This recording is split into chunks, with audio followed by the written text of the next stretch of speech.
You know, we spend almost all of our lives inside buildings. But have you ever stopped to think, what if the very walls around us are part of a massive global problem? Well, today we're going to dive into a pretty revolutionary idea, how architecture itself can be a powerful solution for a healthier planet and, maybe surprisingly, for a healthier you, too. Let's get into it. So, just for a second, I want you to look around. Think about the building you're in right this moment. Is it on your side? Is it working for you, or could it be quietly working against you, your wallet, and maybe even the entire planet? Okay, so here's the tough part. The truth is, most of our buildings have a fundamental problem.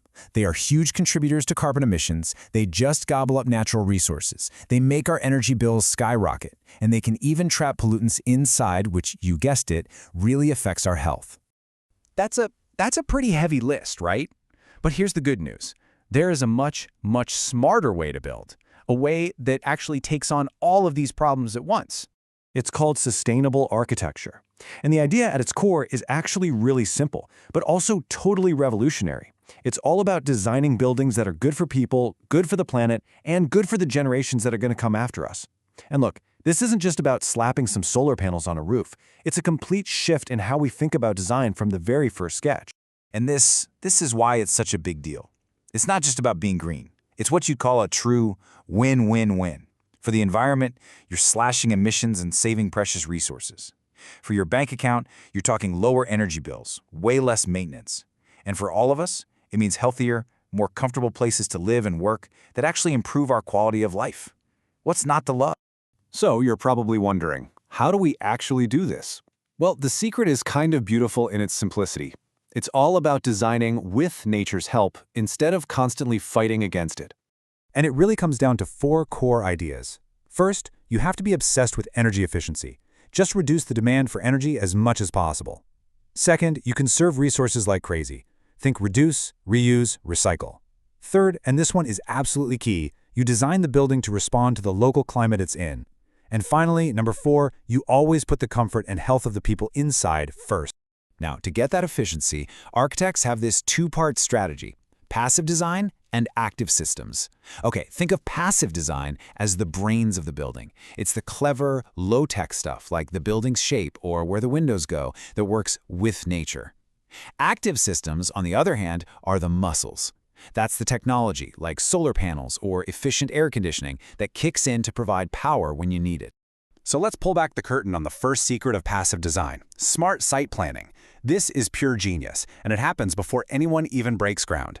It's all about placing the building just right to take advantage of the sun and wind. For example, in a hot climate like India, a smart architect will face the longest walls of the building north and south. Why?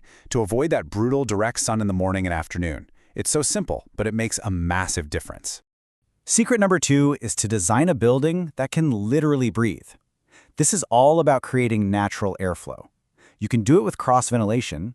Just putting windows on opposite sides creates a natural breeze. Or you can use something called the stack effect, a really cool trick where hot air, which naturally rises, is given a path to escape at the top, pulling cool, fresh air in from below. A beautiful, traditional example of this is the jolly, a perforated screen you see a lot in Indian architecture that lets in a cool breeze but blocks the harsh sun. Okay, so we've got the design principles down. Now, what about the actual building blocks? Let's open up the sustainable toolkit and see what materials and tech we're working with. The materials themselves are a huge part of the story. We're talking about things like bricks made from industrial waste, stabilized mud blocks, super fast-growing bamboo, or even recycled steel. You know, pioneering architects like Laurie Baker prove that using these kinds of materials isn't just sustainable, it can also be incredibly affordable. And then, on top of that really smart passive design, we bring in the active systems. This is where the cool modern tech gets layered on. Things like solar panels for clean electricity, super efficient LED lighting, and systems to harvest rainwater. It's really the perfect marriage of ancient wisdom and modern innovation. So, when you bring all of these elements together, the smart design, the right materials, the efficient tech, you start building something more than just a house or an office. You're actually building a genuinely greener future. And it's really important to get this. Sustainable isn't just one thing. It's a whole spectrum. You've got certified green buildings, you've got incredible net zero buildings that actually produce all the energy they consume, and you also have what's called vernacular architecture. That's just the traditional way of building that people have been using for centuries to work perfectly with their local environment. Talk about time-tested sustainability. So when it's all said and done, what's the payoff? Well, the advantages are crystal clear.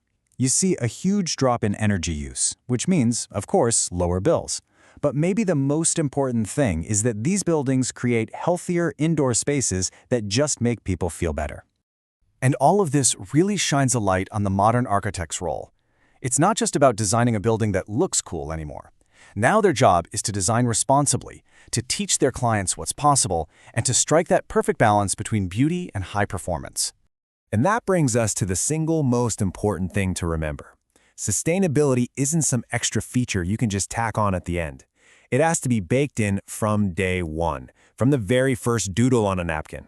It all has to start right at the concept stage. It's a powerful idea to think about the next time you walk through a door. Thanks so much for tuning in.